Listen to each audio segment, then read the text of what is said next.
C'est un spectacle rare, mais les Irakiens sont de plus en plus nombreux à se rejoindre pour plonger loin des problèmes de leur pays. Durant les week-ends et les vacances, ils sont des milliers de tous âges et de tous milieux à se donner rendez-vous au bord du lac Habaniya, situé à l'ouest de Bagdad. Comme une alternative à la violence et la corruption qui frappent le pays, on vient ici pour nager, faire du bateau, du jet ski ou simplement prendre l'air. Un des avantages de ce lieu est que la ville est loin des communautés résidentielles. La plus proche est à 20 km d'ici.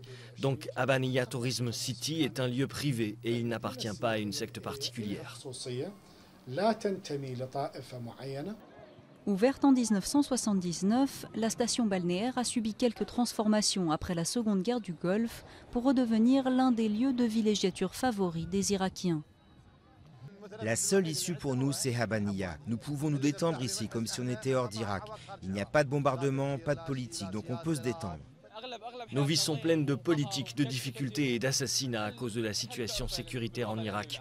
Mais Dieu merci, il y a plus de sécurité maintenant et on peut se déplacer pour venir dans des endroits comme celui-ci.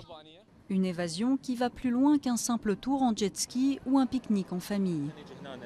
Nous venons ici pour nous éloigner de la politique et du sectarisme et nous débarrasser de nos problèmes. Quand on voit les Irakiens ici, ils sont ensemble. Ils ne sont pas sunnites, chiites, kurdes ou chrétiens. Ils sourient et ils rient ensemble comme un seul peuple. On oublie tout le reste. Habaniya a été élue meilleure station balnéaire de la région par l'Organisation mondiale du tourisme dans les années 80.